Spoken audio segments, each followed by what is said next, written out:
Halo, assalamualaikum warahmatullahi wabarakatuh. Ketemu lagi dengan channel saya. Ya, pada saat ini saya ingin membagikan bagaimana cara menyusun LK3.1, menyusun best practice pada LMS PPG Daljab tahun 2022. Pada awal, untuk menyusun cerita praktik baik atau best praktik menggunakan metode STAR, yaitu situasi, tantangan, aksi, refleksi, hasil, dan dampak terkait pengalaman mengatasi permasalahan siswa dalam pembelajaran. Di sini lokasi saya kebetulan ada di Kota Pasuruan. Kemudian lingkup pendidikan saya adalah sekolah dasar.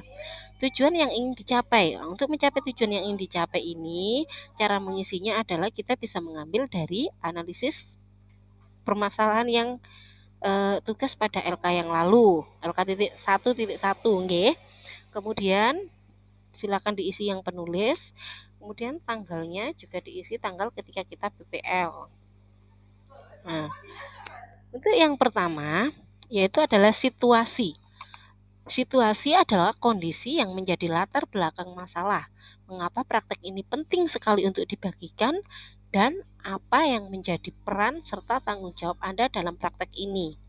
Nah, untuk mengisi kondisi atau situasi ini kita bisa mengkopinya dari LK1.1 yang pernah kita buat kemarin.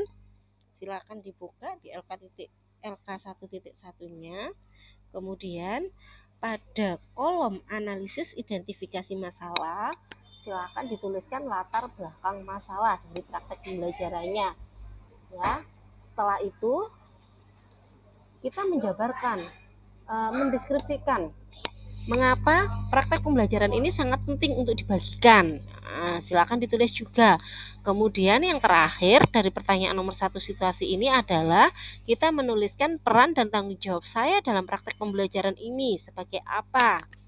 Itu bisa dideskripsikan. Kalau untuk saya ini adalah sebagai guru yang bertanggung jawab dalam mendesain pembelajaran yang kreatif, inovatif, menantang, menyenangkan dengan menggunakan model, metode, dan media pembelajaran yang inovatif, sehingga pada tujuan pembelajaran dapat tercapai secara efektif dan lain-lain. Kemudian untuk pertanyaan yang kedua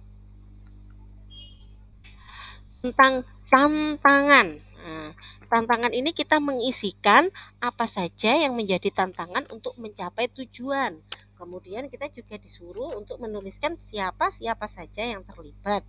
Nah, di sini kita bisa melihat dari LK yang sudah kita buat lagi yaitu pada LK 1.2. Ya. Di LK 1.2 kita sudah menjelaskan tentang tantangan pada kolom eksplorasi penyebab masalah. Jadi kita tinggal copy paste untuk mengisikan di sini. Nah, kemudian setelah ini, baru bawahnya kita harus mencari penyebab dari permasalahan yang harus dihadapi oleh guru. Itu apa saja. Kemudian yang terakhir, berdasarkan tantangan di atas, maka simpulannya bahwa tantangan yang dihadapi itu harus melibatkan apa. Nah, kalau untuk saya ini melibatkan tentang peran guru dalam hal kompetensi yang harus dimiliki guru, yaitu kompetensi apa saja, kompetensi pedagogi, kompetensi profesional.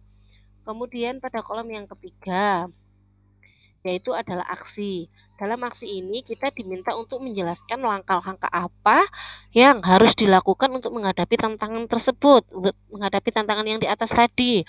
Kemudian strategi apa yang kita gunakan, bagaimana prosesnya, siapa saja yang terlibat, dan apa saja sumber daya atau materi yang diperlukan untuk melaksanakan strategi tersebut. Nah, di sini kita menjabarkan satu-satu dari langkah-langkah yang harus dilakukan.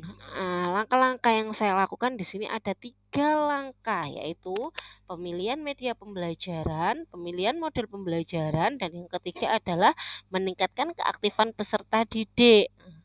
Dari 3 langkah-langkah ini, saya mendeskripsikan satu-satu. Mulai dari pemilihan media pembelajaran yang inovatif.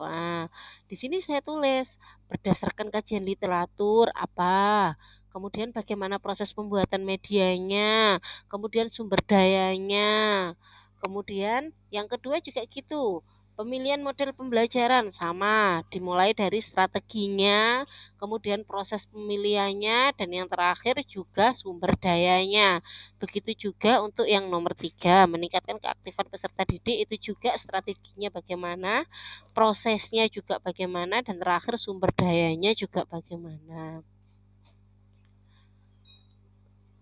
Kemudian yang terakhir adalah refleksi hasil dan dampak. Di sini diminta penjelasan dari kita bagaimana dampak dari aksi, langkah-langkah yang sudah dilakukan, apakah hasilnya efektif atau tidak.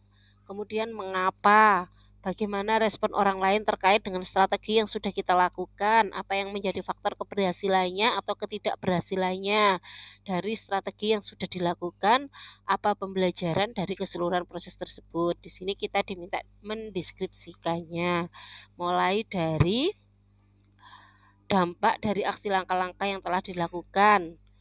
Bisa dilihat dari apa, di sini saya hanya 2, dilihat dari penggunaan media juga dari pemilihan model pembelajaran yang inovatif karena saya menggunakan model PBL. Kemudian bagaimana respon peserta didiknya, di sini juga dideskripsikan nggih. Bagaimana respon peserta didiknya terhadap pembelajaran, kemudian faktor keberhasilannya itu apa saja, itu juga ditulis. Yang terakhir, berdasarkan proses dan aktivitas pembelajaran yang telah dilakukan guru, pembelajaran yang bisa diambil itu apa? Yang bisa itu silakan dituliskan untuk kita. Nah, setelah itu baru kita bagikan, kita share, kemudian kita kirim di LMS. Cukup sekian dari saya, itu yang bisa saya bagikan. Selebihnya saya mohon maaf yang sebesar-besarnya. Saya akhiri dulu. Assalamualaikum warahmatullahi wabarakatuh. Bye bye. Jangan lupa like and subscribe.